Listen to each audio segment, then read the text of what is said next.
მოგესალმებით, რეალ პოლიტიკაზე ვაგრძელებთ ინტერვიუების ციკლს. მე ვარ ზაზა აბაშიძე, მთავარი რედაქტორი და დღეს ვისაუბრებთ საინტერესო თემაზე, რომელიც შეეხება საქართველოს, ოღონდ რეგიონალურ და ევროპის პოლიტიკის კონტექსტში, რა თქმა უნდა, საგარეო პოლიტიკაზე საუბარი არ გამოვა ისე მათ შორის შიდა დინამიკას რომ შევეხოთ და ამ თემაზე სასაუბროთ დღეს დავპატიჟეთ დიმიტრი სკიტიშვილი, რომელიც ჩვენთან არის სტუდიაში და მადლობას მოგიხდი დიმიტრი ჩვენთან ყოფნისთვის. სანამ ინტერვიუს დავიწყებთ, მინდა გთხოვოთ იმ პლატფორმაზე, რა პლატფორმაზე თქვენ ახლა ამ ვიდეოს უყურებთ, ეს შეიძლება იყოს Facebook-ი, TikTok-ი, Instagram-ი ან YouTube-ი, გამოიწეროთ ჩვენი არხი, რადგანაც ერთი გამოწერაც კი ძალიან გვეხმარება არხის განვითარებაში. ახლა კი შეგვიძლია გადავიდეთ საკითხზე და პრინციპში რამდენიმე კითხვა მაქვს და საკითხი მონიშნული, რომელზეც სიამოვნებით ვისაუბრებ დღეს და პირველი ალბათ უფრო ლოგიკური იქნება დავიწყოთ რეგიონალური კონტექსტით. ჩვენ როდესაც ამ ინტერვიუს წერთ, შეგვიძლია ვთქვათ, რომ პრინციპში დიდი ცვლილებები მიდის რეგიონში. პრიზმაში არის მათ შორის სომხეთი და შეგვიძლია გავიხსენოთ, რომ რამდენიმე თვის წინ იყო JD Vance ჩასული ერევანში, ასევე ევროპული პოლიტიკური თანამეგობრობის ღონისძიება სულ რაღაც ერთი თვის წინაც კი არ გაიმართა და აქაც ბევრი ევროპელი ლიდერი ვიხილეთ ერევანში და რამდენიმე საათის წინ მარკო რუბიო იმყოფებოდა. ეს არის დინამიკა, რაც ბევრს მათ შორის საქართველოში აფიქრებინებს, რომ სომხეთი რაღაც დემოკრატიული ალტერნატივა გახდა ევროპისთვის, ნიშა, რომელიც წარსულში საქართველოს ეკავა. აქვე რადგანაც რეგიონზე ვსაუბრობთ, უნდა ვთქვათ, რომ აზერბაიჯანთან ყველაფერი კიდევ უფრო ცხადად არის გარკვეული. ამ კრიზისის ფონზე აზერბაიჯანი ევროპისთვის ესე პრაგმატული პარტნიორი არის ელექტრომატარებლების კუთხით, პრინციპში 16 ქვეყანას ამარაგებს აზერბაიჯანი, აქედან გაზზე არის საუბარი, აქედან 10 ქვეყანა არის ევროპული. მოკლედ, აი ამ ფონზე სად არის საქართველო? ესე პირველი ცოტა ზოგადი კითხვა რო დავსვათ, რამდენად ვიყენებთ შესაძლებლობებს და ცვლილებებს, რომელიც რეგიონში და ევროპაში შეგვიძლია ვთქვათ ამ კონტექსტში მიმდინარეობს და ხო ვართ მესამე აი ამ ტრიოში და არა პირველი ორი, ასე ვთქვათ. ანუ კონტექსტი გადასული არის მთლიანად სომხეთსა და აზერბაიჯანზე, როგორც ეს ერთი შეხედვით ჩანს. ხო, მე ვიტყოდი და დავიწყებ ამით, რომ სამწუხაროდ საქართველოს მის განსაკუთრებული როლი და ფუნქცია დაკარგა სამწუხაროდ ამ ეტაპისთვის და ეს გამოწვეულია როგორც შიდა პოლიტიკის, ისე მთლიანად გეოპოლიტიკური გარკვეული განახლებული კონფიგურაციით, მაგრამ ეხლა ისე რომ არ გამოჩნდეს და ცალსახად მინდა ამას ხაზი გავუსვა, რომ თქვა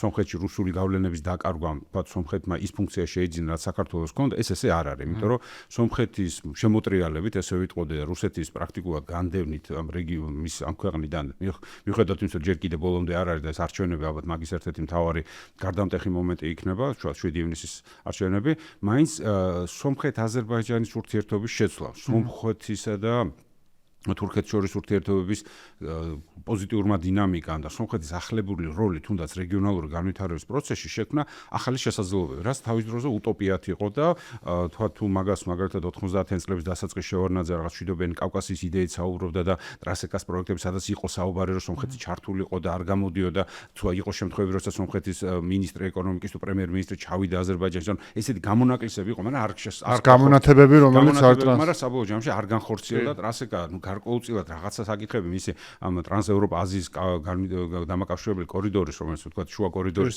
წინამორბედია, რაღაც ნაწილი შეიძლება ითქვას, რომ შესრულდა, მაგრამ საბოლოო ჯამში ის ერთიანი სატარიფო პოლიტიკას და ერთიანი სატრანსპორტო ლოჯისტიკური ინფრასტრუქტურის ჩამოყალიბება არ შედგა. გამართული ხაზი არ არის. მნიშვნელოვანი ფაქტორი იყო სომხეთ-აზერბაიჯანის შორის დაპირისპირება, თუმცა არა მარტო და იქ რუსეთის აქტიური მონაწილეობით, დესტრუქციული მონაწილეობას გულისხმობს, როცა ცენტრალური აზიის ქვეყნებს არ აძლევდა საშუალებას რომ რაღაც ამ სატარიფო პოლიტიკის ნაწილი ყოფილიყო, ანუ გულისხმობ რომ ერთი ტარიფი მთელი მარშრუტის მანძილზე იმისთვის რომ კომპანიებისთვის ბევრად რომ მარტივი ყოფილიყო გადაზიდვა.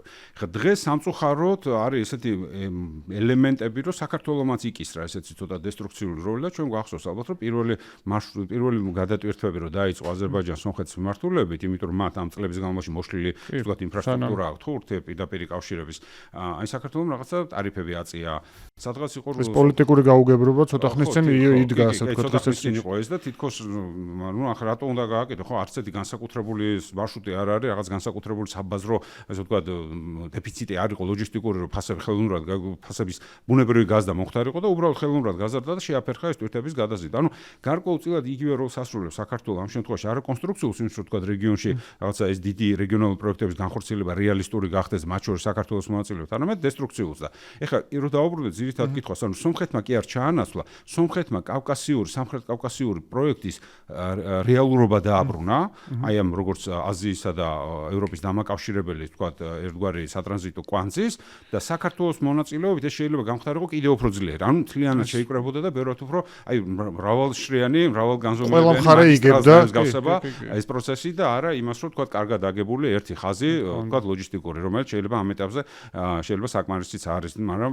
პერსპექტივაში აუცილებელია კიდევ უფრო გაფართო. ანუ საქართველოს იმის მაგერად რომ იყოს ამ დიდი რეგიონალური პროექტის ერთ-ერთი კვანძი და გამაერთიანება და შეიტანოს თავისი განსაკუთრებული, ესე ვთქვათ, უპირატესობაც, მათ შორის გეოგრაფიული უპირატესობა, ეს პროექტები უფრო მასშტაბური გახდეს, სამწუხაროდ ჯერჯერობით ხედავთ ჩვენ თავშეკავებას მინიმუმ თუ არა დესტრუქციას. ყველაზე რბილად რო ვთქვათ, აქტიური არ არის ამ მომენტში იმ შესაძლებლობების გამოყენების კუთხით. ეს რამდენიმე ელემენტი, როდესაც საქართველოს ხელი შეუშალა ამ პროცესებს, მე მანიშნებს იმას, რომ საქართველოს გამოიყენება როგორც პლაცდარმი იმისთვის, რომ ამ ვთქვათ, რუსეთის მილევადი გავლენებით სომხეთში საქართველოს ჩაანაცვლოს და საქართველოს იყოს გამოყენებული ეს სელექციური დესტრუქცია განახორციელოს რაღაცა პროექტები. ხო, ანუ პრინციპში თუ ბევრს ახსოვს ალბათ, რაღაც მომენტში მედიით ელაპარაკებოდნენ ქვეყნები, ხო, აზერბაიჯანული მედია რაღაცას დაწერდა, სომხური რაღაცას დაწერდა, აქედან საქართველოსდანაც რაღაც არაპირდაპირ პასუხები იყო, ეს ალბათ აი სწორედ იმის გამოვლინება, რაზეც საუბრობდი, რომ საბოლოო ჯამში ამან ეფექტი იქონია იმაზე, რომ მთლიანად რეგიონულ პროექტში საქართველოს ეხლა განიხილება როგორ, პრინციპში ქართული ოცნება კი ალბათ ფიქრობს, რომ საბოლოო ჯამში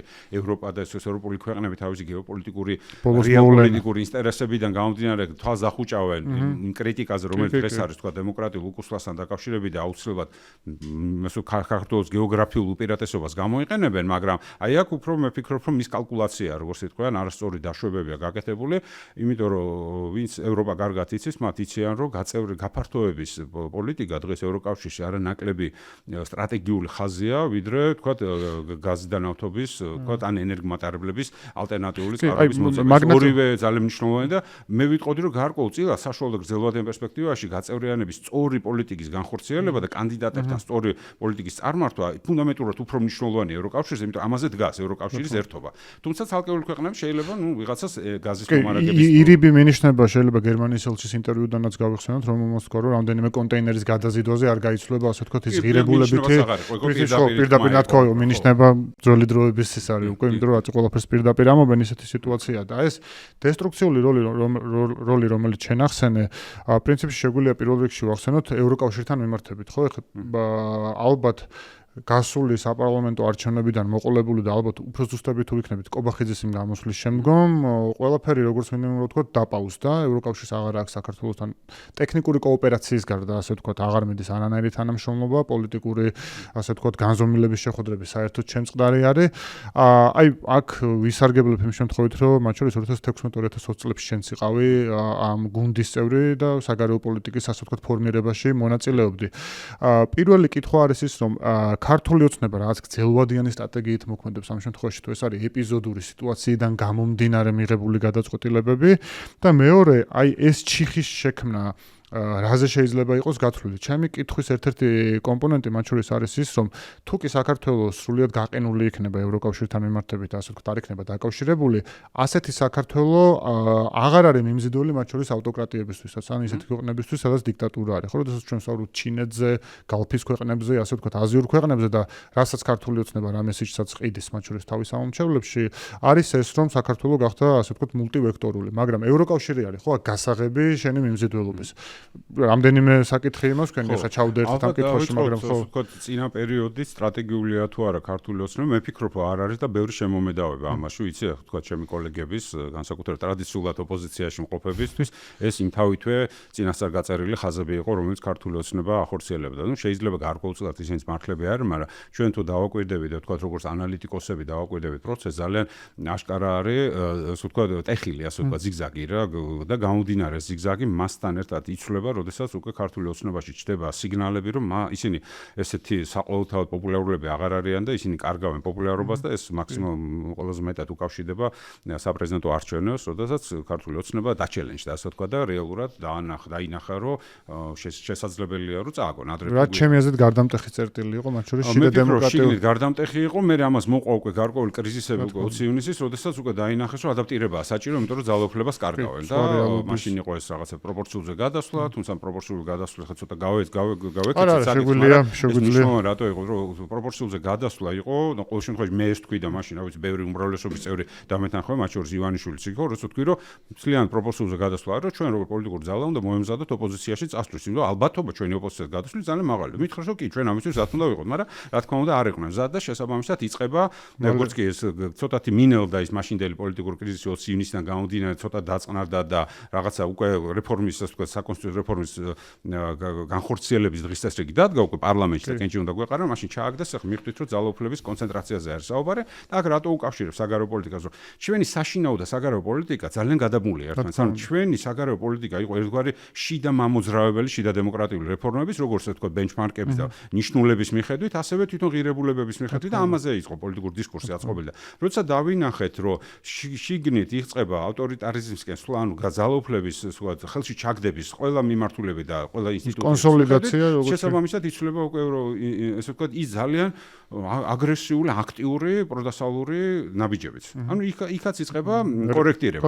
ანუ ეს ერთმანეთთან სინქრონში იწყება. ამიტომაც ვამბობ, რომ ტაქტიკური, როცა დაინახეს გამოწვევა, მაშინ იწყება მთლიანად შეცვლა პოლიტიკის შიგნით გარეთ. და რაც უფრო იზრდება ავტოკრატია ქვეყნის შიგნით, მით უფრო იზრდება ანტიევროპული და ანტიდასავლური, იმიტომ რომ კიდევ ერთხელ ეს ძალიან მიბმული ერთი მეორეზე შეგვიძლია. მიბმული განსაკუთრებით საქართველოში. საქართველოში შიდა პოლიტიკა ყოველთვის იყო ევროპული პოლიტიკის ნაწილი. თან საერთაშორისო კონტექსტიც ეგეთი იყო, ხო, პრინციპში ეს ავტოკრატიის და მათ შორის ევროპის ზოგიერთ ქვეყანაშიც კი გახდა რაღაცა ევროსკეპტიციზმის საფუძველი და ორივე ტრენდი, ხო. მე ვფიქრობ, ეს უბრალოდ ჩაბმა დაინახეს, რომ ეს ტრენდი ძალიან საინტერესოა, მზარდია გარკვეულ ქვეყნებში, მით უმეტეს აქ როგორც ჩანს, კარგი რესურსებიც მოსდევს ამ ტრენდს, ამის მაგალითი არა, ხლა თუფასოც არ არის, რაღაცა ფინანსური სარგებელიც მოსდევს, ნუ ეს უნგრეთის მაგალითია, უნგრეთის მიერ შექმნილი ქსელზე საუბრობ, რომელიც მისი ბანკების და მისი რაღაცა ფინანსური ჯგუფების მეშვეობით სხვადასხვა ქვეყნებში, მათ შორის ესპანეთი თუ გერმანია თუ საფრანგეთში ფინანსდებოდა, თუმცა უნგრეთი იყო მის გამო. ანუ როგორც ჩანს დაინახეს, რომ ეს მათთვის უფრო მომგებიანი ამ ეტაპზე ძალაუფლების შენარჩუნების ერთგვარი ევროპული გზა არის, ხო? ანუ ორბანი ეუბნებოდა, რომ ეს ევროპულია, ეს არის ევროპა, ეს არის ნალდი ღირსებით ევროპა, ხო? ნამდვილი ევროპა. ანუ რეალურად მან ხდება გარდატეხა ფუნდამენტური, ხე მე არ გამორიცხავ, რომ მანამდეც გარკვეული ქვედინებები და ჩუმი კომუნიკაციები რუსეთთან ჰქონოდათ ისეთი, რასაც მე ვერ დავინახავდი, გასაგებია, რომ შეიძლება ეს მე არ დამენახა, მაგრამ აი ფუნდამენტური შემოტრიალების ყველანაირი სიმპტომი დავინახეთ, რომ მანამდე ჩვენ ვახსოვს, რამდენად მოწოდებული იყო, რომ მაქსიმალურად ყოფილიყო მაგალითად სინქრონიზაცია ასოცირების დღეს.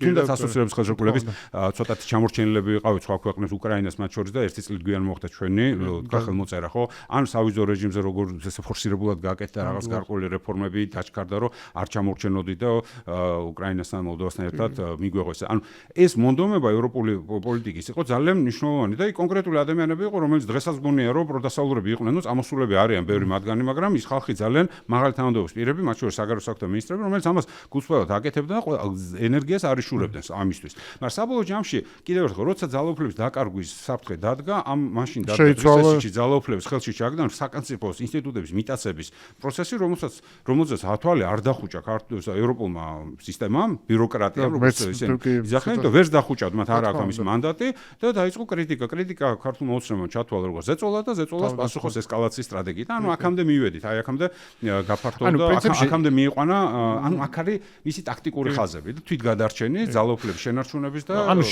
შენი ასე ვთქვათ ანალიზი, რაც მე აქ შემიძლია ვთქვა, რომ მეც ვიზიარებ ამას სპეციალურად პრიმიტიულად ვიტყვი მეორე მხარის მოსაზრებას, რომ პირობითად ბიზინა ივანიშვილმა ეს ყველაფერი დაგეგმა 2000 წელს ან 1998 წელს ნაბიჯ-ნაბიჯ, ანუ ეს 10 წლის ადრე ან 15 წლის ადრე შეუძლია მოვლენების გათვლა, ეს ნაკლებად რეალისტურად მიგაჩნია. უბრალოდ სიტუაციიდან გამომდინარე ისეთ მოსახვევში შედიოდა, რაც იმ მომენტში აწყობდა და რა თქმა უნდა რთულია და ითქმის ადამიანური ფაქტორია შიგნით იმდენი, რომ ესეთი ხანგრძლივი და გრძელვადიანი სტრატეგიის დაგეგმა შეუძლებელი გონია, მით უმეტეს არის მაშინ ხელოვნური ინტელექტი საერთოდ არ იყო და ეს კალკულაციას. მე მგონი ეს სენტიმენტი მანაც გააძლიერა, რომ პრინციპში ოპოზიციის ხარეს ნაკლებად არის რაიმე წარმატება ბოლო პერიოდში და ქართული ოცნება რაღაცნაირად ხელის გადაწევას ახერხებს, რაც აი ამ ლეგენდის შექმნას ხელს უწყობს. ეს ჩემი დაკვირვებაა, რომ ყველაფერი ვიღაცამ ამ შემთხვევაში ივანიშვილმა იცის წინასწარ და ამას მისი მეტოქე ბანაკში მყოფი ადამიანებიც კი გულისხმობ ხარდაჭერების დონეზე თუნდაც ამას ამბობენ. ეს ამბობენ და მე ფიქრობ ეს ტაქტიკურადაც არასწორია, იმიტომ რომ მაშინ ზოგადად საზოგადოებისთვისაც ძალიან რთულია წარმოიდგინოს თუ ესეთი ყველაფერი 20 წლის წინ გადაწყვეტილი გეგმით მუშაობს, ანუ პრაქტიკულად ზებუნებრივი ძალა, ვის უნდა ვეომო და ვის უნდა ვეჭიდაოთ, ხო? ამ შემთხვევაში მთელი პრობლემის გადაწყვეტა გადადის უკვე იმ დიდ ძალებზე, რომელსაც შეუძლია ასევე 20 ან 30 შენი ეფექტი იქნება 0 ამ ლოგიკაში. თუმცა ძალიან მარტივად შეგვიძლია უზარმაზარი რესურსი იყო ჩადებული სომხეთში რუსეთის წლების განმავლობაში ეტაპობრივად ეკონომიკური, სამხედრო თვალსაზრისით, საფრთხების თვალსაზრისით, პოლიტიკური ინვესტიციები, ფინანსური ინვესტიციები, ოლიგარქიული ჯგუფების შექმნა, მაგრამ ერთმა პაშინიანმა, რომელიც იყო ერთგვარი დამოუკიდებელი ჟურნალისტი, მან მოახერხა ისე თქვა სომხეთში რუსეთის დამარცხება. ხო, ფაქტია ამას ვაკეთებ. რუგზაკით ზურგზე იმიჯურად იმას ნიშნავს ესეთი ყოვლის შემძლე არ არის რუსეთის და არც რუსეთის წარმომადგენლები და რუსეთის ინტერესების გატარება და არც ესეთი გრძელვადიანი სტრატეგიები, რომ ხო თქვა ის მონსტრი FSB თუ მისი წინამორბედი გაგება ყველაფერი ყოველთვის გათვლილი ქონდა. ანუ ამ შემთხვევაში ადამიანურ გონებაზე მიდის და საქართველოშიც ამის რესურსი იყო და უბრალოდ ჩვენ ხედავთ, რომ და მით უმეტეს როცა დავაკვირდით უკვე როგორი ესე თქვა მოქნილია თავისი პრინციპების და მოქმედებების მიმართ ივანიშვილი, ჩვენ დავინახეთ, რომ მისი ბუნება არ შეიძლება იყოს ერთ კონკრეტულ ადამიანზე მიბული, ის ყოველთვის ცდილობს, რომ რაღაც გარკვეულწილად ლავირდეს და ამას ხო ეხლაც ვაკვირდებთ. ანუ ტიპიური ცდილობს ყოველ შემთხვევაში, რომ ჰეჯინგის პოლიტიკა აწარმოოს. ანუ ხან ერთ ყველას მიებას, ყველგან კონდეს რაღაცა ჩაბმა, მაგრამ არ გამოძით, იმიტომ რომ ძირითადი ხაზიდან არის აცდენილი და იმ ძირითად ხაზს ისე ჩამოცილდა, რომ ალტერნატივები ისე ეფექტურად ვერ აღწვა. მით უმეტეს საზოგადოებრივი აზრი და მისი პოლიტიკა ერთმანეთთან თანხვედრაში არ მოდის, იმიტომ რომ არა მდგრადია მისი პოლიტიკური ხაზები. განსხვავებით მაგალითად აზერბაიჯანისგან, რომელსაც რა დემოკრატიის კუთხით ძალიან ბევრი აკრიტიკებს დასავლეთში, მაგრამ საბოლოო ჯამში ყველა მიცის რას უნდა ელოდონ აზერბაიჯანისგან. ანუ ალიევის პოლიტიკა ძალიან სხვა განზომილებაში განიხილება ალიევთან ურთიერთობა. გასაგებია და იციან და გრადი პარტნიორია, იცი რას უნდა ელოდე, რასაც აქაც საინტერესო არის, არსებობს ერთი ვერსია, რომლის თანახმადაც მათ შორის ქართული ოცნება თავს შეიძლება ხედავდეს ისე, როგორც აზერბაიჯანი უყურებს საკუთარ თავს ან თურქეთი, მაგრამ ორივე შემთხვევაში, ალიევის შემთხვევაში ჩვენ ვიცით რესურსები, თურქეთს ასე ვთქვათ, ბევრი რაღაცა აქ არსენალში, მათ შორის ტოლულების საკითხი არის ევროკავშირთან მიმართებით, ანუ აქ შუადერეფნის ასე ვთქვათ ინსტრუმენტალიზაცია ხდება, რომ აი მხოლოდ აქედან გამომდინარე შესაძლოა ქართულმა ოცნებამ რაღაცნაირად გააძრეს. შუადერეფნის ერთი კომპონენტი შავი ზღვისპირეთია საქართველოს და თან ყველა პროექტში შავი ზღვისპირეთის მნიშვნელოვანი როლი არ აქვს. ერთადერთი თვალსწრაფი არის დღევანდელ დიდი პროექტებიდან შავი ზღვის წყალქვეშა კაბელი, რომლის სასტარტო პუნქტი უნდა იყოს ანაკლია და დაუკავშირდეს კონსტანცას. ეს არის იქაც რო გითხრა, ისიც ტაიმლაინში საჩქაროდ არა, იმიტომ რომ ჯერ კიდევ feasibility study მიმდინარეობს და ჯერ კიდევ კალკულაციის, თუმცა ინვესტიცია მოზიდულია. მაგრამ ეს არის და ერთადერთად დანარჩენში პრაქტიკულად საქართველოს გარეშე შესაძლებელია ბევრი გააკეთდეს და ბევრი პროექტი განხორციელდეს და რა თავარია თურქეთ-სომხეთის ვაჭრობის, თქვა სავაჭრო ურთიერთობები და სავაჭრო კორიდორების ფორმირება, რა თქმა უნდა, მნიშვნელოვნად მიაქის უზარმაზარი რესურსები, მაგრამ საქართველოს მიერთებით უფრო დიდი შეიძლება გახდეს, უფრო მასშტაბური. მაგრამ ნუ აი ეს რაღაც ექსკლუზიურობის რაღაცა განცდა საქართველოს რაც შეიძლება ზოგადად გვახასიათებს ხოლმე, ამ შემთხვევაში გეოპოლიტიკურად რუქასაც უდავხდა მარტივი არა, უფრო მოკლე მარშრუტები არის, ხშირ შემთხვევაში, თქვა თუნდაც აზერბაიჯანი და სომხეთში გავლი და თურქეთთან დაკავშირება. ესეთი ექსკლუზიურები არა ვართ, ესეთი განსაკუთრებული როლი არა გვაქვს, თუმცა კიდევ ერთხელ ჩვენი მონაწილეობით ბევრად უფრო მრავალფეროვანი საინტერესო ხდება. ხო, ანუ ეს კითხვა მათ შორის გქონდა, იმიტომ რომ და ჩემი შემდეგი ასე ვთქვათ თემაც ამაზე მინდოდა საუბარი, რამდენად შეიძლება რაღაც მომენტში ევროკავშირმა ასე ვთქვათ დახუჭოს თვალი ამ დემოკრატიულ უკუსლოზე, ამ ღირებულებებით აცდენაზე, ხო ჩვენ როდესაც უყურებთ მათ შორის საგარეო პოლიტიკაში თანხმედრა რამდენია, საქართველოს ეს პროცენტი მკვეთრად კლებულობს, ხო სადაც 40 ქვემოთ არის, როცა მაგალითად 2021 წელს ეს 60-დან მეტი იყო. რაღაც უხეშად რო ვთქვათ, ეს ძალიან თვალსაჩინო არის. აქვე მინდა გავიხსენო ეს კრიზის ჯგუფის ანგარიში, რომელიც თუ ცოტა ხნის წინ გამოქვეყნდა და ვინც არ იცის, მათ ვეტყვი რომ ეს ანგარიში შეუძლიათ ნახონ აი ამ ლინკის ქვემოთ, სადაც ახლა უყურებენ ამ ვიდეოს და კრიზის ჯგუფის ასე ვთქვათ, სხვადასხვა საინტერესო მოსაზრება იყო, მათ შორის არის ის, რომ ევროკავშირმა რაღაც უხეშად რო თქვა, უნდა გაყოს ერთის მხრივ გაწევრების ნაწილი და ღირებულებითი ნაწილი, რომ გამომარტივოთ ეს საკითხი და რეგიონალური კოოპერაციის თვალსაზრისით ქართულ ოცნებასთან უნდა ითანამშრომლოს, ანუ ეს იყო ერთ-ერთი დაშვება მოსაზრება, რომ მაგალითად დაკავშირებადობის ნაწილში ან ეს უფრო ტექნიკური თანამშრომლობა საქართველოს ნაწილში ქართულ ოცნებასთან თანამშრომლობაზე უარი არ უნდა თქოს, რადგანაც ეს რეგიონის ასე ვთქვათ ჩართულობას კიდევ უფრო აძლიერებს და სამი ქვეყანა ერთად უფრო ძლიერი არის, ვიდრე ასე ვთქვათ ორი ქვეყანა და იზოლაციაში მყოფი საქართველო. და აქ საუბარი იყო, რომ ევროკავშირსაც ეს სჭირდება. ანუ რამდენად ხედავ შენ იმის პერსპექტივას, რომ რაღაც მომენტში ევროკავშირმა ეს პოლიტიკა ეხლა რაც გაყინული არის, ხო, საქართველოსთან მიმართებით, ქართულ ოცნებასთან ურთიერთობაში ახალი არაფერი ხდება. და კითხვა კი გამიგზავნდა, მაგრამ აქვე არის ერთი ბოლო პერიოდის ტენდენცია. თითქოს ისინი, ვინც მედროშენი იყვნენ ქართულ ოცნებასთან აი ამ პოლიტიკური იზოლაციის ასე ვთქვათ, ხელშეწყობით უკრაინელებზე მაქვს საუბარი, იცვლება პოლიტიკა. ბოლო პერიოდში ჩვენ ნახეთ, რომ კობახიძე და ზელენსკი შეხვდა ერთმანეთს, ასევე სიბიჰა და საქართველოს საგარეო საქმეთა მინისტრი ერთმანეთს ხშირად ესაუბრებიან. აი იგივე არ ვიცით ეს საით მიდის, მაგრამ ფაქტია, რომ რაღაც იცვლება. აი იგივე ხო არ შეიძლება დავინახოთ ევროკავშირის მხრიდან, რომ რაღაც მომენტში პრაგმატული გადაწყვეტა იყოს, ასე ვთქვათ, არჩევანი ნაცვლად რაღაცა უსასრულო ლოდინისა და ღირებულებით. ამაზე კი წინა კითხვაზე ფაქტიურად ნაწილობრივ მიპასუხე, მაგრამ მაინც დავაკონკრეტებ ამაზე პასუხს და რატომ ვიცით, რომ ხა პრინციპში მე მგონია, რომ ხო, რა თქმა უნდა, რეალ პოლიტიკა არის, რომელიც ხშირ შემთხვევაში წარმართავს, იმიტომ რომ გეოპოლიტიკური ინტერესები ხშირ შემთხვევაში უფრო მეტია ხოლმე, რაღაცა და ამის ბევრი მაგალითი ვიცით. უბრალოდ ევროპის შემთხვევაში აქ რამდენიმე ცვლადი შემოდის. ან ცვლადი ის, რომ გაფართოება ძალიან მნიშვნელოვანია და ამ კონკრეტულ მმართველებს დღევანდელი ევროპის, მიუხედავად იმისა, როგორი განწყობები იქნება თქვა გერმანიაში, საფრანგეთში ან რომელიმე ევროპულ ქვეყანაში, თვითონ ევროპულ სტრუქტურას აქ ვალდებულება, რომ ევროპა როგორც ესეთი ღირებულებათა და სისტემათა ერთობლიობა, ანუ ნორმათა ერთობლიობა შეინარჩუნოს. უბრალოდ თქვა მაყურებელსაც რო ესმოდეს, ანუ საქართველო და უკრაინა, მოლდოვა არ არის, ხო, მარტო კანდიდატი ქვეყნები, აქ არის დაახლოებით 15-20 წლის განმავლობაში რიგში მდგომი ბალკანეთის ქვეყნები, რომელშიც იყო ძალიან ბევრი გამოწვევები, მათ შორის, ვთქვათ, ავტორიტარიზმის გაძლიერება, მაგალითად მაკედონიაში მერე უკან წასვლა და ასე შემდეგ. და ესეთი, ვთქვათ, დინამიკაში იქაც არის. ამ შემთხვევაში თუ გარკვეული კომპრომისები იქნა დაშვებული კანდიდატის სტატუსის მიმართ, ისეთი როგორც არის საქართველო, მაშინ რატომ არა მაგალითად ბოსნიისთვის, რომელსაც ასევე გარკვეული პრობლემები აქვს მაკედონიისთვის. ნუ, კაი, ჩერნოგორია, ანუ მონტენეგროს აქ დღეს უფრო მეტი პერსპექტივები, მაგრამ ასევე გარკვეული პრობლემები რჩება ალბანეთში, ხო? ანუ ყველგან არის რაღაცა კომპლექსური საკითხები და თუ ევროკავშირი თვალს ახუჭავს საქართველოზე, მაშინ მთლიანად გაწევრიანების პროცესი დგება კითხვის ნიშნავს, რაც არ გვეს უკვე სისტემა და მოგეხსენებათ, რომ ამ დემოკრატიული პრინციპების, ესე ვთქვათ, გამოწვევა ზოგადად არის თითოეულ ევროპულ ქვეყანაში, მათ შორის დასავლურ ევროპულ ქვეყანაში. მეგულისხმობ არასისტემური რადიკალური მემარჯვენე პარტიები, რომელიც მთლიანად დემოკრატიას კითხვის ნიშნავს აყენებს. ამიტომ თუ დაუბრუნდებით ევროპის ღირებულება და სისტემას, როგორც ფუნდამენტს, რაზეც დგას, აი ნაშენები ამხელა 70 წლის განმავლობაში ერთობა, მაშინ დავინახავთ, რომ გაზზე და ენერგომატარებლებზე არანაკლები თუ უფრო დიდი მნიშვნელობა არ აქვს ევროპისთვის აი ნორმების დაცვას და ამ პრინციპების შენარჩუნებას. ახლა მეორეა, რომ შეიძლება გარკვეულ ქვეყნებს ჰქონდეთ თავისი უშუალო არაევროპული, არამედ თავისი, მაგრამ გერმანიის ინტერესი, საფრანგეთის ინტერესი. აქ რა თქმა უნდა დაშვება შესაძლებელია, მაგრამ მეორეა, რომ რამდენად მყარია ის ურთიერთობა, რომელიც შეიძლება იყოს მაგალითად გერმანია თუ მაგალითად თვალს ახუჭავს ყველაფერზე და რა გარანტიაა, რომ ნებისმიერ ხვალანზე მის მიმართ რაღაცა ახალი არ იქნება, ხო? ანუ დემოკრატიულობა და დემოკრატიული ინსტიტუტები, ანუ მყარი მდგრადი ინსტიტუტები განაპირობებს იმას, რომ გარანტიები უნდა იყოს და ამის არანაირ წინაპირობას ქართული ოცნება არ იძლევა. უბრალოდ ამბობს, რომ მე მაღიარეთ.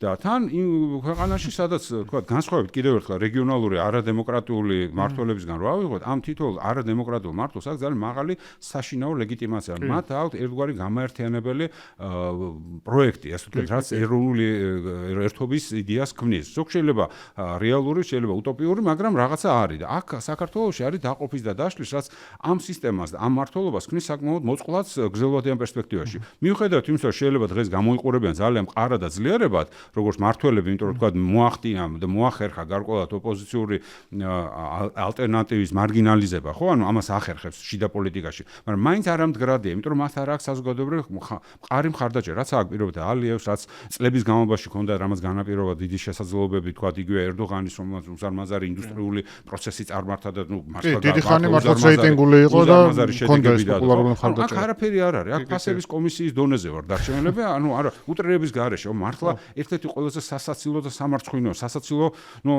კარიკატურულია, სასაცილო არ არის სწორი, ხო? იმიტომ რომ არ არის სასაცილო ეს ამბავი, რომ ფასები იზრდება და აქ პასუხი არ აქვს თავრობას არანაირი, მაგრამ ესეთი მმართველობა, როცა გაქვს, რა თქმა უნდა, ძალიან რთულია რამე პრაგმატულზე ვილაპარაკოთ, არანაირი გარანტიები არ არის იმისთვის, რომ რაღაცა რეალ პოლიტიკურ დონეზე მე ასე ვთქვათ, არ მომწონს შენი მართლობის ფორმა, ამაზე თვალი დახუჭო და გადახვიდეს ხო? იზოლებული ვარ ვითანამშრომლ. ამის მოცემულობასაც არ ქმნის ქართული ოცნება. ესეც მისი არა ასე ვთქვათ, არა კომპეტენტურობის ნიშანი არის რა, როგორც მართველების. იმიტომ ავტოკრატიასაც კომპეტენცია ჭირდება და ავტოკრატია კიდევ უფრო მეტი კომპეტენცია და სოლიდურობა ჭირდება, რომ მართო თუნდაც ბიუროკრატია შექმნა ძლიერი და ასე შემდეგ. ანუ აქ ეს ყველაფერი არ არის, ამიტომაც გამორიცხული რა თქმა უნდა არ არის, უბრალოდ მე ამის წინაპირობებს ვერ ხედავ.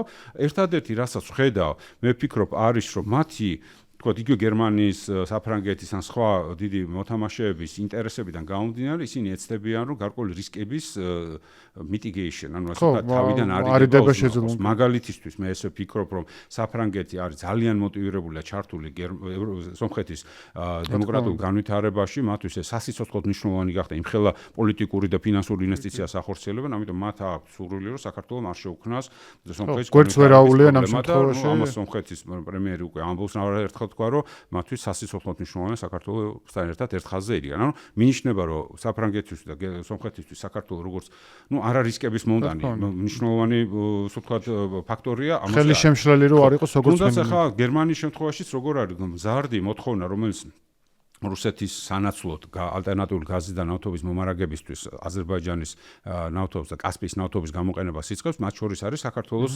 გავლით, ხო, ბაქო ჯეიხანი, ბაქო ერზერუმის სადენები. ამ შემთხვევაში საქართველოს ტერიტორიას ჩართული ეს არ არის ახალი პროექტები, ეს არის ძველი ინფრასტრუქტურის, რომელიც გამოიყენებს ევროპა იმის რომ გაზის და ენერგო დამოუკიდებლობა გაზარდოს რუსეთისგან, აქაც ფიქრობ რომ რისკების შეგივებაზეა საუბარი და არა ნორმალიზებაზე ურთიერთობების, იმიტომ რომ ნორმალიზების არანაირი სურვილი არანაირი ინტერესები სტრატეგიული ბევრად რო დაბლა ვიდრე ქართულ ოცნებას წარმოუდგენია, შესაძლებლობები გაცილებით უფრო მაღლა ვიდრე ქართული ოცნება ამას წარმოუდგენია, ან შეიძლება საზოგადოებას აქ წარმოუდგენია, ვის არა პროფესიულს გულისხმობს. კი, ხვდები და საინტერესო პერსპექტივა არის. ამ კონტექსტში მე მინდა ორი სტუთ ასევე შევეხოთ ევროკავშირზე, როდესაც ვლაპარაკობთ, გასაგებია ევროკავშირისგან რა სცენარები შეიძლება იყოს, ქართული ოცნების მიმართებაც მეტნაკლებად ასე ვთქვათ, ვისაუბროთ ამაზეც და ცნობილია. მე უფრო თავისუფლად ვიტყვი, რომ შენც ამ ასე ვთქვათ პოლიტიკური დიდი ბანაკის ნაწილი ხარ, მაგრამ ზოგადად მაინც ყოველგვარი სახელები და გვარების დასახელების გარეშე, აი მეინსტრიმული ქართული ოპოზიცია რამდენად სწორად ხედავს ევროკავშირს და რამდენად სწორად იყენებს ევროკავშირს, გულისხმობ იმას, რომ ხშირად მათ შორის მეც მაქვს ეს განცდა, თითქოს ევროკავშირმა და აი ამ სიტყვასთან დაკავშირებულმა, ანუ ევროინტეგრაციამ ან სხვა რაღაცებმა დაკარგა მნიშვნელობა და ძალიან გაცვდა, აი როდესაც უბრალო საშუალო სტატისტიკური ქართველი აუნჩევრი ყოველდღე ტელევიზორიდან ისმენს, რომ ევროკავშირი versus მაგალითად რუსეთი ან ბიძინა ივანიშვილი ან რაღაც მსგავსი ასე ვთქვათ პოლიტიკური კონტექსტი რო ავიღოთ, რამდენად არის, ანუ ხო არ არის დრო და საჭიროება იმის, რომ ან ცოტა მეტი სიღრმე მოყვეს, ან რაღაცა კონკრეტული მაგალითები, ან რაღაც თვითონ ამ ტერმინმა გადააზრების რაღაცა გადააზრდეს და სხვანაირი ფორმულირებით იყოს საუბარი. მე მაქვს შეგრძნება, რომ აი თითქოს ეს გახდა ევროკავშირში კარგია, რუსეთში ცუდია, ამ დონეზე ხო არ არის დაშვებული ეს თამასა, რაც თავისთავად მე ასე ვთქვათ დისკრედიტაციას ახდენს ევროკავშირისაც, ხო და ამას ქართული ოცნება ძალიან კარგად იყენებს. ძალიან ბევრი მაგალითი მომივიდა, ოღონდ მე უნდა მოვაყოლო ამას ავტორები და ჯერ არ მინდა შემდგომი ეთერები ის კი, აშკარად მოხდა, აშკარად ცდელობა იყო პროპაგანდამ ინტენსიურად იმუშავა და არ მარტივად ევროპა რუსეთის ესეთი არჩევანის წინაშე არ დაგტოვა, მშვიდობა versus ევროპა. ესეთი გარკვეული ჩარჩო შემოთავაზა თავის ხარდამჭერებს და გარკვეულწილად მე ვფიქრობ, რომ შეარბილა ის საყოველთაო აღტაცება, რომელიც ჰქონდა. ყოველ შემთხვევაში ცოტათი აბსტრაქტული და შორს გადაწია ის და ცოტათი გაუგებარი ბევრისთვის რა შეიძლება იყოს ევროკავშირი, იმიტომ რომ ამის სწორი და დეტალური არტიკულირება არც ერთი მხრიდან იდეაში არ მოხდა. ამას თავისი ახსნა აქვს თქვა წინა პირობებში, იმიტომ რომ უბრალოდ ჩვენ ასე ვთქვათ გეოპოლიტიკური არჩევანი გავაკეთე ევროპაში, გვინდოდა რაც არ უნდა ყოფილიყო ხარვეზებზე არც კი ვლაპარაკობთ, რომელიც ხო ბუნებრივია ევროკავშირსაც ბუნებრივია, ხო თვითონ ევროპული დისკურსის ნაწილია, ისაუბრო იმაზე, რომ მოხდეს რო ყოფა ევროკავშირის, ხო? მაგრამ ჩვენ ამაზე არ საუბრობდით, რატომ? იმიტომ რომ ჩვენ ალტერნატივა რჩებოდა რუსეთიდან, მარტივი არჩევანი იყო. და მე ვფიქრობ, რომ საზოგადოებაში თვითონ ჩამოყალიბდა გარკვეული ყველას თავისებური ევროპა ჰქონდა წარმოდგენილი, სტუდენტს ჰქონდა განათლების, დასაქმებელს ჰქონდა შრომის, მაღალი ანაზღაურების განათლების, პენსიონერს კარგი პენსიის და ანუ ლამას სფერებში და კარგი. თუმცა ეს დიწილად საბჭოთა კავშირის დროს რო არ არსებული დასავლეთი არსებობდა დაახლოებით ამას გავს. დისიდენტური დასავლეთი. აქ მოგონილი, ხო? საბჭოთა სფერებში იმპერიალისტური დასავლეთი, არამედ დისიდენტური, რომელიც ასევე არ იყო ნამდვილად. ხო, რაზეც ბოლომდე არ საუბრობდით და რის კრიტიკასაც არ უშვებდით. ხო, ეხლა ესეც იყო რეალურად, მაგრამ ოცნებამ პრინციპში ამ ბოლო ომის პირობებში გამოიყენეს ომის ნარატივი დაუპირისპირა და რაღაცა დააჯერა სამწუხაროდ მოსახლეობის გარკვეულ ნაწილს, რომ დასავლეთი ჩვენ ომს გვაძალებდნენ და გვითრევდნენ მეორე ფრონტში და ამ არჩევნების წინაშე პროპაგანდამ გარკვეული შედეგი გამოიღო. თუმცა მე რამდენადაც ხვდები და კვლევა რასაც გვეუბნება, თუნდაც ჯერ კიდევ მათ შორის ქართული ოცნების ხარდამჭერებშიც ევროპულობა ჯერ კიდევ არის შენარჩუნებული ევროპული ინტეგრაცია როგორც მნიშვნელოვანი ხაზი, ამაზე უარს თვითონ ქართული ოცნებას ვერ ამბობს. თუმცა ეხლა შემოიტანეს უკვე ტერმინი, რომ ესეთი ევროპა რად გვინდა ხო ეს თითქოს ახალი დამატება არის და ცნობიერებაში დალექონ რომ ეს ფრაზაც გატესტვამიდის რომ ესეთი ევროპა არ გვინდა და როგორი ამას ამოიღებენ დროთა განმავლობაში. ხო, ანუ ეს აქ ეხლა პრობლემა რაშია, რომ რეალურად ჩვენ არ შევსულვართ სიღრმეში განხილვებში რა არის, როგორი ევროპა გვინდა, იმიტომ რომ მე შეიძლება კრიტიკა მქონდეს მაგალითად ევროპის რომ არასაკმარისია სოციალური, ვიღაცა ლიბერალს მქონდეს რომ ზედმეტად ბიუროკრატიული და ლიბერალური. ორივე მართალია და ორივე განსხვავებული პერსპექტივაა და ეს დისკუსია არ ყოფილა და რას გვთავაზობ და რა კონკრეტული ბენეფიტი შეიძლება მოიტანოთ თითოეული ადამიანის ამაზე კომუნიკაციები. ძალიან გვიან დაიწყო ჩემი აზრით, აი ბოლოსკენ დაიწყო როცა უკვე წაგებულ ხო. და მეორე არის ამ კითხვის ასე ვთქვათ ერთი განშტოება, რაც ასევე ჩემი დაკვირვება არის ხომ არ ხდება აი ამ სიმძიმის ტვირთის გადატანა ევროპაზე. მე როდესაც ახლა ტელევიზორს უყურებ, მაგალითად ერთი და იგივე ჟურნალისტის მიერ დაახლოებით 3 ან 5 წელიწადში ერთი და იგივე ფრაზა შემიძლია გავიხსენო, რომ ევროპამ ყვითელი ან წითელი ბარათი ანახა ქართულ ოცნებას. ანუ თითქოს სურათი არის შექმნილი, რომ ვიღაცამ ბრიუსელიდან ან ვაშინგტონიდან ან რომელიმე დედაქალაქიდან ევროპის უნდა გააკეთოს ის საქმე, რაც იდეაში შიდა პოლიტიკური მოთამაშეების საქმე არის და ეს მე მოსახლეობის ნებაზე და წარმოდგენებსაც აისახებ. ხა ძალიან ბევრი არის, მე მგონი, ვისაც უკვე აქ ესეთი შეგრძნება, რომ აი რაღაცას გმობენ, ამბობენ, მაგრამ საბოლოო ჯამში რატო არის მაინც საქართველოში არსებული ხელისუფლება და რატო არაფერი არ იცვლება. არა და ჩემი მხრიდან დანახული პრობლემა არის ის, რომ პრინციპში შესრულება უნდა მოიტანონ ქართულმა პოლიტიკოსებმა და საზოგადოებამ და არა რაღაცა აი ამ მორიგი ყვითელი ბარათი ვიღაცის დასანქცირება, ეს რაღაცა კლასგარეშე დავალება უფრო არის, ვიდრე ისე მთავარი დავალება, რაც სკოლაში გაძლევდნენ. სამწუხაროდ. ხო, ანუ ეგ არის გარკვეული ქართული პოლიტიკის ინფანტილურობა, გვახასიათებს, ეს არის ასე ვთქვათ, ერთგვარი გადაწყვეტილებების აუთსორსინგი ხდება. აი, კარგი. ხო, ანუ solution-ების აუთსორსინგი. ანუ გარკვეულწილად ეს არის და ეს ხშირად ჩანს ხოლმე და რაც კიდევ უფრო მეტად აბნევს საზოგადოებას, იმიტომ მოლოდინებს ქნით, როცა ვამბობთ ყვითელი ბარათი, ნუ ყვითელის მერე წითელია და მეორე ყვითელი, მესამე ყვითელი, ანუ რეალურად ორ ყვითელზე წითელი არის თან წესი. ყველაზე ობიექტური სიმართლე რა არის, რომ ევროპას არც სურვილი აქვს და არც ინსტრუმენტი ჩაერიოს საქართველოს შიდა საქმეში. მას შეუძლია, ასე ვთქვათ, мотиваციაც შემოგთავაზოს ის ხარდამჭერი თანხები, რომელიც არის საქართველოსთვის და საქართველოს მოსახლეობისთვის და შენ შეგიძლია თუ არასწორად მოიქცევი, მას შეუძლია არ მოგცეს ეს. ეს არის ძირითადი, რაც შეუძლია, ანუ განსხვავებით მოსკოვისგან, რომელსაც პირდაპირ დირექტივებით მართავდა ქვეყანას, ბრიუსელი ესეთი არ არის. ანუ და ცალსახად იმის შექმნა, რომ ბრიუსელში გადაწყდება საქართველოს ბედი, ეს არ არის სწორი. ბრიუსელში წყდება საქართველოს პროექტები, საქართველოს დახმარების პროექტები და არა ის საქართველოში ვინ იქნება ხელისუფლება. უბრალოდ მათ შეუძლიათ შეფასებები გააკეთონ ქვეყანაში არსებულ მდგომარეობაზე, იმ სტანდარტებით, რაც არის ევროკავშირის სტანდარტები, ისიც იმ შემთხვევაში თუ გარკვეულ ვალდებულებას შენ თავზე იღებ, მათ შორის ასოცირების ხელშეკრულებით იქნება, უიზო მიმოსვლით იქნება თუ ნებისმიერი თუნდაც აღმოსავლეთ პარტნიორობის ფარგლებში თუ დღეს უკვე კანდიდატის სტატუსიდან შენ იღებ ვალდებულებას, რომ მე ამას გავაკეთებ, იმიტომ რომ შენთან ერთად მით. ანუ შენეუნები რომ მე მინდა ის შენი სურვილია იყო იქ. ფეხბურთი ვითამაშო, რომელსაც თენ თამაშობ, ამიტომ მე ფეხბურთის თამაშის წესებით მოდივარ და არა რეგბის, იმიტომ რომ ფეხბურთს ვერ ითამაშებ რეგბის წესებით, ხო? და ესენ საქართველოს ოცნება ამბობს, რომ მე რეგბის წესებს არ მინდა. ჩვენ UFC-ს წესებით ვართ, ანუ ჩვენ UFC-ს წესებით გვინდა ფეხბურთი ვითამაშოთ და ნუ ეხა ეს წესები მიიღე. ევროპა ამასაც კი დაშობას აკეთებს, ოღონდ როცა წევრი ხარ, შენ შეგიძლია წესების ცვლილებაზეც ილაპარაკო და ესეც ჩვეულებრივი ამბავია, მაგრამ საქართველოში მოკლედ სამწუხაროდ კომუნიკაცია ესეთია, რომ ევროპის განცხადებები, ევროპის გადაწყვეტილებები საკმარისია იმის, რომ ქვეყანაში ძალაუფლება შეიძლება. დღეს უკვე მიხვდით, რომ ესე არ არის, თუმცა საზოგადოებაში მაინც მოლოდინი, რომ ევროპა რა ყოფილა არ შეძლები, არც ქონდა, არც უნდა გვეტყვა. არც იყო ხო ეს ასე ვთქვათ. ეხლა იყო ერთადერთი რაც შეეძლო და ვერ გააკეთა და ამასაც ობიექტური მიზეზები ჰქონდა, იყო სანქცირების მექანიზმები, რომელიც შეეძლო გააკეთებინათ, მაგრამ კონკრეტული კონკრეტული ადამიანი ორბანი, რომელიც არა მარტო ამაში, მაგრამ ძალიან ბევრ ამაში უკვე დესტრუქციული იყო ევროპული პროექტის და ნატოში ნაკლებად, მაგრამ იქაც ცდილობდა ხო რაღაც კითხვის ნიშნები გაეჩინა. მაგრამ ევროკავშირის ამ როლს ასრულებდა და ეს ლეგასი და ეს დატოვა ევროკავშირში, რომელმაც ესეთი ცოტათი ყველაზე მკაცრი ინსტრუმენტი შეუძლებელი გახადა. თუმცა კიდევ ერთხელ ევროკავშირში თუ გინდა არის სტანდარტები, ამ სტანდარტებს არ იცავ ევროკავშირს აქვს ვალდებულება, გადაწყვეტილება მიიღოს, რომ თუ არა იცავ სტანდარტებს, მე შემდეგ ნაბიჯზე ვერ გადავდივარ, შენ მოსახლეობას აქვს შესაძლებლობა და უნდა მონახოს უნარი, რომ თუ არ მოწონს ხელისუფლება, უნდა შეცვალოს და თუ ხელისუფლების ნება და მოსახლეობის ნება არ ემთხვევა, მაშინ რჩება ერთადერთი, რომ შეცვალო ხელისუფლება.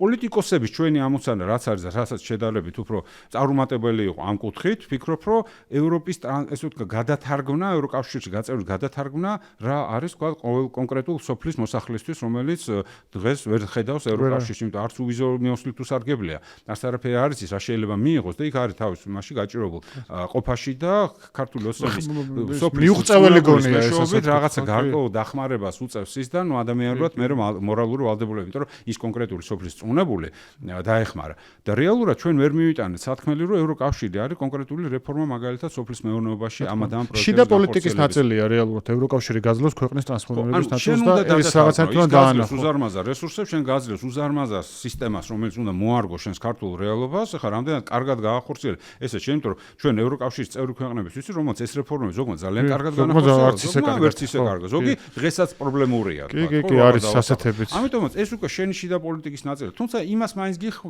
გიკეთებს, რომ საბოლოო თუ შენი ეკონომიკა ვერ ეწევა წამყვან და ვერ არის თქო საშუალო ეკონომიკურ ზონაზე, ანუ გათანაბრების ტარიფების და ტრანსფერები რო იყო საკად არის კიდე მე მგონი, აი ესეთი დახმარების გრანტები ტრანშები არის, რომელსაც ევროკავშირის ქვეყნები ერთმანეთს უნაწილებენ, რომ მეტნაკლებად ყველგან გათანაბრდეს სოციალური სიტუაცია იყოს. ამის კონკრეტულ საკითხებში არის თარგმნა საჭირო. განათლება ახალგაზრდებისთვის განათლებაში რა პრობლემა, რა უკეთესობა იქნება, ჯანდაცვაში რა იქნება, დასაქმებაში რა იქნება, პენსიების კუთხით რა იქნება. ამაზე ბევრი სოციალური და პოლიტიკური გამოვლენა სოციალურ თემას, ყველა სოციალურ რეფორმას, რომელიც ქართულ საზოგადოებას ჭირდება, ყველაფერს აქვს ევროპული განზომილება და ევროპული დახმარება, რომელიც ამ რეფორმას გახდის უფრო უმკივნეობა. ამაზე სასაუბრო საჭირო და მაშინ დაინახავს ქართული მოსახლეობა რა ძალა აქვს და რა რესურსი ევროკავშირში ყოფნის. კი და მე სულ ამბობ, რომ ეს გარკვეული კუთხით არის პრინციპში პოლიტიკური პარტიების პროგრამა შეიძლება იყოს, რაღაცა ჩონჩხს გაძლევს ევროკავშირი, მაგალითად როგორ შეიძლება იყოს, ავიც აგრარული რეფორმა, სოციალური რეფორმა, ბევრი რაღაცა შენი რა თქმა უნდა იდეოლოგიიდან გამომდინარე მოარგო და გამოიყენო რაღაცა საპასუხები თუ არა, ყოველ შემთხვევაში ნიადაგი არის თუ კი გინდა ევროკავშირში. მაგალითად ძალიან კარგი თქვა, მაგალითად ვერ ხვდება შეიძლება ტყიბულის ან შიათურის მაღაროელი ვერ ხვდება რა შეიძლება ევროკავშირმა მოუტანოს. ამ დროს ისინი ძალიან კარგად ხედავენ და დაინახეს მონოინდუსტრიულობა მათთვის ერთგვარი დამღუპელი, იმიტომ რომ ისინი ტყვეობაში არიან მონოინდუსტრიის ფლობელის, რომელიც იმ რაიონში მართავს, ხო? აი ზუსტად ეგეთ ადგილებში არის ევროპული სპეციალური ფონდები, რომელიც ეხმარება მონოინდუსტრიების, მონოინდუსტრიული ქალაქების და ცენტრების გარკვეული მრავალფეროვნების შემოტანას, თუნდაც ეკონომიკური თვალსაზრისით. ანუ ესეთი ტიპის პროექტები, რომ თქვა ტყიბულის მაღაროელი მუდმივად თელი მთავრობებით კი არ იყოს მაღაროელი, რომელიც უკვე ნელ-ნელა ნახშირი ზოგადად კარგავს, ხო, თავის რენტაბელობას სოფლიო ბაზარზე. და ამიტომ იქ უნდა შემოვიდეს ახალი ინდუსტრიები და ამის ახალი ფორმების საქმიანობის, ეკონომიკური საქმიანობის, რომელიც უკვე შვილებს ახალ თაობას, ახალ შესაძლებლობებს მისცემს. თანამედროვე დროში ამყოფებს და არა იმისთვის რომ ეს მონოინდუსტრიები არ იყოს დეპრესიული ქალაქები, რომ დახურვის შემთხვევაში მთლიანად მოსახლეობა უმუშავრად არ დარჩეს, ამისთვის სამზადისი უნდა გააკეთო და რასთავარ ევროკავშირში მაგალითად არის ამის ფონდები, რომელიც ამაში გეხმარება ცალკეულ ქვეყნებს და თქო პოლონეთში გაახორციელდა, იტალიაში განხორციელდა, სადაც ამის სურვილი არის, თქო ქვანახშირით მოპოვება შემცირდეს, იმიტომ რომ ეკოლოგიურად ამაზიანებელია და აღარც რენტაბელური არა, იქ უკვე შემოდის ტრანსფორმაცია მოხდეს. ან ინფრასტრუქტურები, როდესაც სოფლებში არ არის გზა და რაღაცას კი აკეთებენ, მაგრამ უკეთესი რო გააკეთეს, რომ მათ კონდეთ კომუნიკაციის უფრო მაღალი საშუალებები, რომ ყველა სოფელთან იყოს დაკავშირებული, ესეც ანუ ბევრი პროექტი რომელიმე პატარა სოფლის ბიუჯეტზე დიდი რაღაც ერთი ინფრასტრუქტურული პროექტი რო ქონდეს, რაც პოლონეთშია, ლატვიაშია, ლიტვაში. კიდე ერთხელ ყველა რეფორმა, რომელიც ჩვენ გასატარებელი, იმიტომ რომ ქვეყანა მეტნაკლებად დაემსგავს, მოდერნიზებული იყოს და მართლა ესე მოწყვლადი კი არ ვიყოთ, რომ ყველა სადაც რა უნდა მოხდეს, ჩვენთან ფასები რო იზრდება ყველა შემთხვევაში, ხო? ანუ ჩვენ რო გქონდეს ჩვენი ეკონომიკური პროცესი და ჩვენი ეკონომიკური დინამიკა, ესეთი მტკივნეული რეფორმების დაფინანსების შესაძლებლობა არის, რომ ყველა ესეთი რეფორმა დაფინანსდება ევროკავშირში, რაც შეიძლება ნაკლებად მტკივნეული უნდა იყოს. ანუ ამაზე პოლიტიკურ დისკურსში საუბარი ძალიან მეტი უნდა იყოს. და მეტი ახსნა ის, რომ ლამაზი ფერების გარდა, ვარდისფერი სათვალის გარდა, ჩვენი დავინახავთ ჩვენი ყოფის გაუმჯობესებას კონკრეტულ ციფრებში. ხო, ეს არ არის მარტო ტურიზმი, რაღაც შოპინგი და დასვენება, ბევრად მეტი არის და ამაზე არის ყველაზე ნაკლები არის და მე მაინც აქ უფრო მეტად ისე ვიქნები კრიტიკული. ხშირად გონია, რომ კომპეტენციის ნაკლებობაც არის ზოგიერთ ქართული ოპოზიციური პარტიებისა თუ პოლიტიკოსთა პროცესების შემთხვევაში და ხო ეს თვით ეს არ არის მარტო ხო არ არის და მეორე მუშაობა უნდა ამას რუტინული ეს გააკეთო დაწერო და გადათარგმნო პოპულარულ ენაზე. ძალიან მნიშვნელოვანი საკითხი არის, რაც შეიძლება ჩვენ გჭირდება რომ ჩვენ ამაზე ვისაუბროთ. ანუ ევროპულობა და ევროპული პოლიტიკის ნაწილი არის ევროპის კრიტიკა. ანუ ევროპაზე საუბრობთ როგორც მის კრიტიკულ გააზრებაზე, იმისთვის რომ ის უკეთესი გახდეს, ხო? და ეს დებატები, მაგალითად, სოფხედველობრივი დებატები, ან სტრუქტურული დებატები, ეხლა მიმდინარეობს, მაგალითად, როგორი უნდა იყოს, როდესაც 10 ქვეყანა გაწევრიანდება.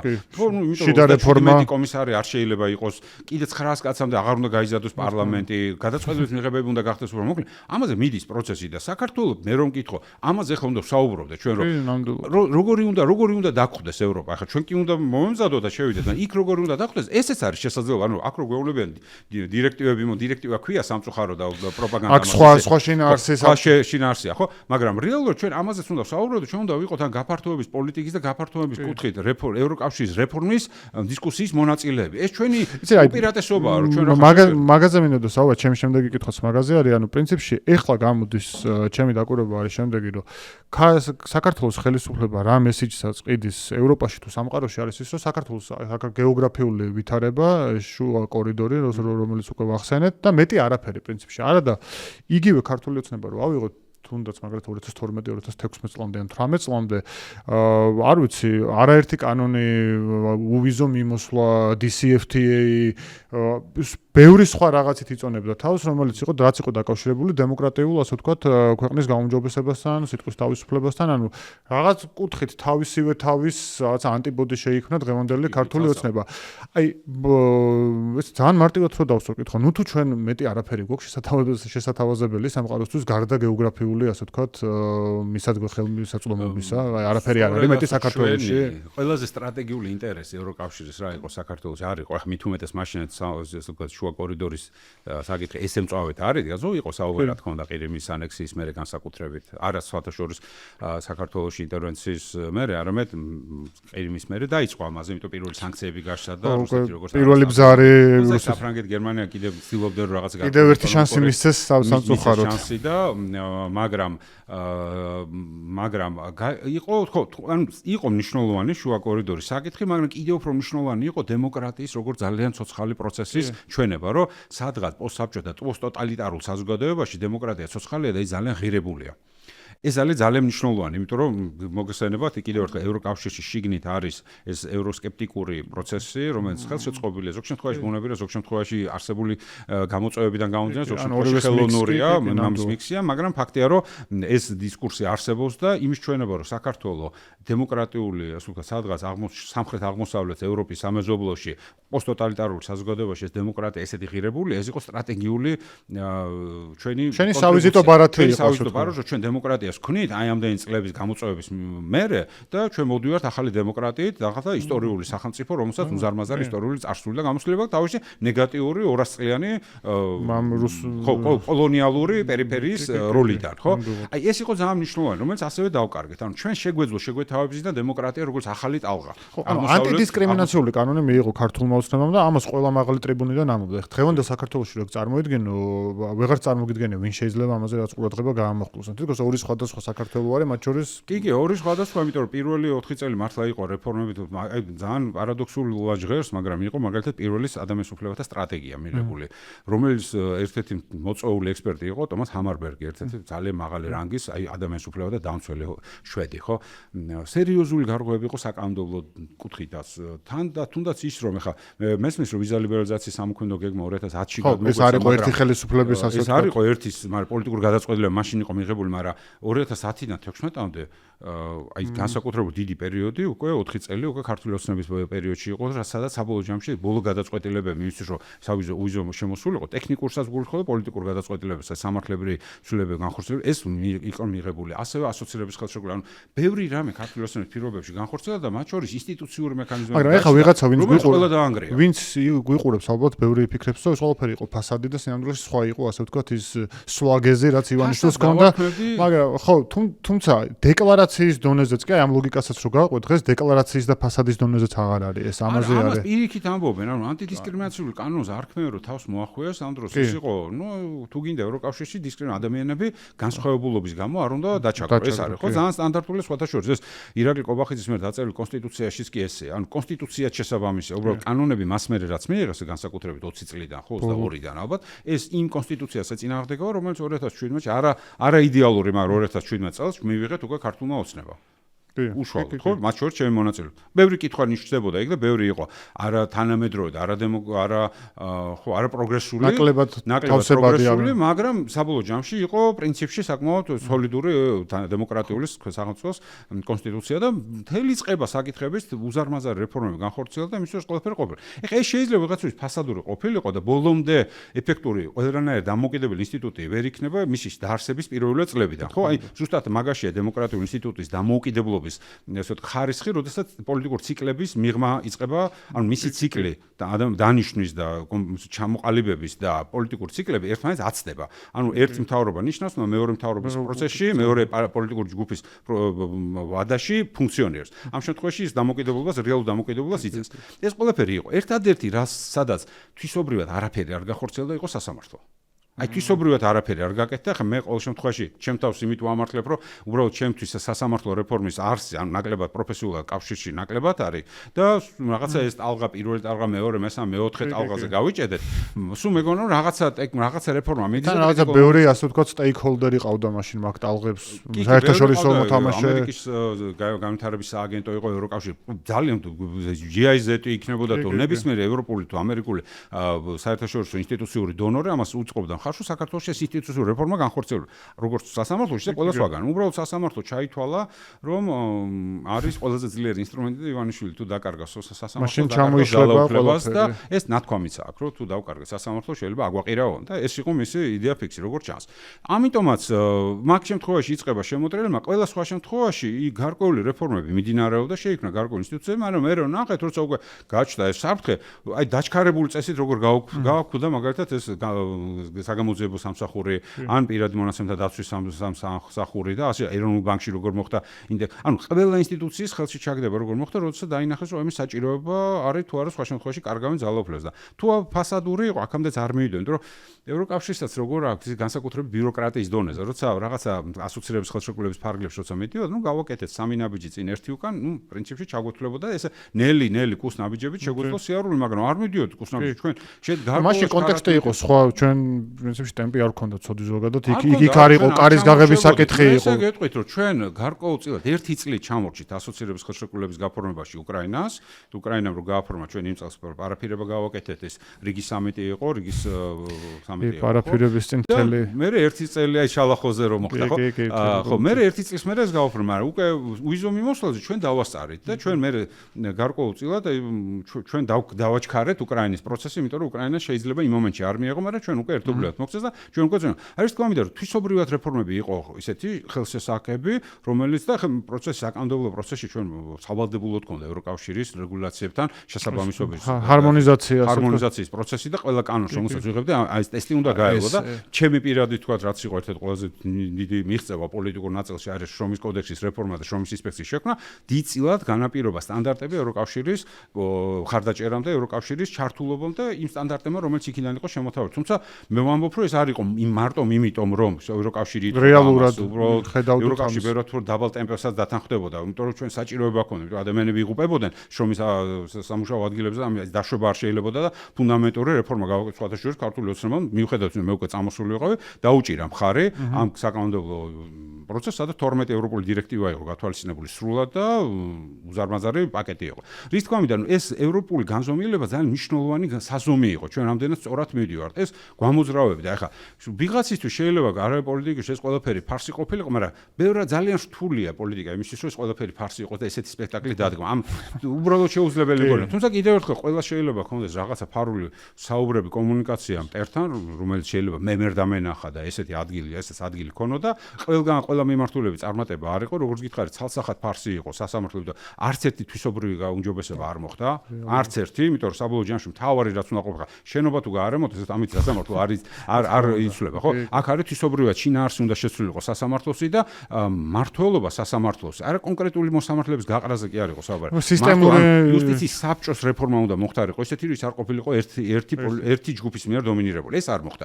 პრინციპში ბოლო ესე მოკლე შეჯამებასავით და ბევრ რამეზე მაინც მოვასწარეთ საუბარი მიხარია 20-30-ისთვის როცა ეს ახალი ტალღა იქნება გაფართოების მაინც იმედიანად ხართ თუ არა და ხედავთ საქართველოს ამ ქვეყნების სიაში თუ რაღაც ბუფერულ და ესე გაფართოების კონტექსტში პროვინციალურ გეოგრაფიულ ქვეყანად და შეიძლება დავინახოთ საქართველოს სამწუხაროა რომ აი ეს კითხვა მიბადება საკმაოდ არარეალისტური პირობითი ჯერ კიდე შარლ მიშელის მიერ დასახელებული ეს არის მე მგონი პრობლემა რომ არ უნდა ვისაუბროთ 20-30-ზე იმიტომ რომ მაგალითად მაკედონია დაახლოებით 15 წელია გაწევრიანების პროცესში არის თუ არ ვცდები ალბანეთი დაახლოებით მაგდენი ცოტა მეტი ან ცოტა ნაკლებ ზუსტად არ ვიცი და დაახლოებით ანუ ესეთი მარტივი არ არის მით უმეტეს როდესაც ჩვენ გვაქვს ფუნდამენტური უკუსლა ამ უკუსლას დაბრუნება იმ ნიშნულზე როგორც იყო მაგალითად 2022-ში როცა ყველაზე ინტენსიურად დაიწყო ამის დემოკრატიული ინსტიტუტების მოშლა იქნება ამასაც დრო დაჭირდება არა აღარ ვსაუბრობ იმაზე რომ აკი კომუნიტეტს 35 თავიდან რამდენს ჩამორჩებით ხო და პლუს ემატება ეს სოფტლან რბილი კანონმდებლობა როგორც არის უფრო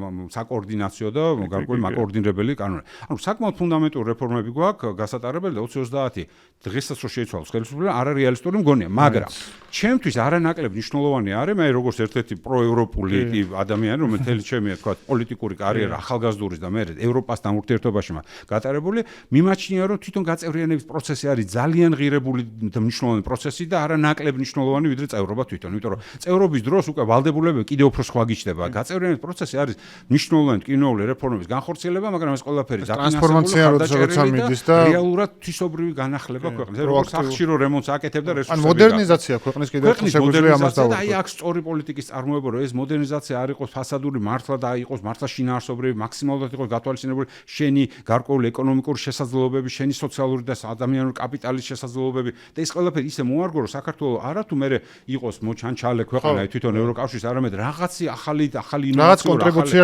შეიტანოს რაღაცა ინდუსტრიები რაღაცა ეკონომიკური პროცესები შეხვიდეთ ნუ კულტურული თავისთავად აქ არის ეს კულტურული თავისებურება ჩვენი ქართველობა რა თქმა უნდა ჩვენი სავიზიტო ბარათებია მაგრამ თვითონ გაწევრიანების პროცესი ეს ტრანსფორმაციული პროცესი არის ერთ-ერთი ყველაზე მნიშვნელოვანი რაც შეიძლება ჩვენ საქართველოს მივცეთ და ესეთი მნიშვნელოვანი გარდატეხის და ტრანზიციის პერიოდს სხვაგან გარდა ევროკავშირის გაწევრიანებას ჩვენ ვერ შევქმნით. ამიტომ სხვაგან არანაირი სხვა ამის მსგავსი ესე ვთქვათ სისტემები და სტიმულები არ მოიძებნება. ამიტომაც გონია რომ გაწევრიანება 30 იქნება თუ 35 ეგ მეორე თარიღი პირობითი არა მაინც ამ შემთხვევაში მაგრამ პირობითია მაგრამ პროცესი რაც მალე დაიწყეთ მით უფრო კარგი და მით უფრო ჩემი წარმოდგენაა ადამიანის ჩემი წარმოდგენაა რომ მაინც იმედიანი თვალით უყურებთ ამ ყველაფერს. კი კიდე სხვა თუ ერთი ძალიან კარგი მაგრამ სლოვაკეთი თავის დროზე ესე იყო როდესაც გაფართოების ესე ვთქვათ აღღა იყო პოსტსაბჭოთა პერიოდში სლოვაკეთი ჩამორჩებოდა იმიტომ რომ იყო ავტოკრატი ლიდერი მორჩა ავტოკრატი ლიდერის ვადა და იმ ქვეყნებთან ერთად მათ შორის ჩეხეთთან და სხვა ქვეყნებთან ერთად იმ ტალღაში უნგრეთთან ერთად გაწევრიანდა და მე არ კარგავ იმედს რომ ჩვენ ზუსტად აი როგორც სლოვაკეთის მაშინდელი მაგალითი ჩვენ იმ დავეწევით ერთად უკრაინასთან მოლდოვასთან ერთად გავწევრიანდებით ევროკავშირში და იქნება საკმაოდ დიდი ფართო ახალი ევროპული გეოგრაფიის ესე ვთქვათ ბრუსელიდან როგორც ვთქვა შოლცმა იქ ვიყავი სხვათა შორის ეს რო თქვა ხმელთაშუა ზღვიდან ჩრდილოეთამდე და ლისაბონიდან თბილისამდე ეს იყო რაღაცა ახალი განზომილება ახალი გეოგრაფიული არეალი მოიხაზება კი პრინციპში რჩება შვენიერი იქნება თუ კი სლოვაკეთის მაგალითს ავიღებ და მანდ გავჩერდებით იმიტომ რომ დღესაც სლოვაკეთს რაღაც გამოწვევები უდგას მაგ თვალსაზრისით დიდი მადლობა სტუმრობისთვის და პრინციპში შეიძლება თქვას რომ მე მოხარული ვიქნები მომავალშიც რომ ამ ფორმატში ან სხვა ფორმატში გავაგრძელოთ ამ საკითხებზე საუბარი. მადლობა მინდა მოგიხადოთ და მადლობა ყველას ვინც გვიყურა. დაელოდეთ ჩვენს ვიდეო მასალებს თუ სტატიებს, რომლებიც სხვადასხვა პლატფორმებზე შეგიძლიათ წაიკითხოთ. იქნება ეს სოციალური პლატფორმები თუ ჩვენი ვებგვერდი, რომელიც განახლდა და ვისიამოვნეთ.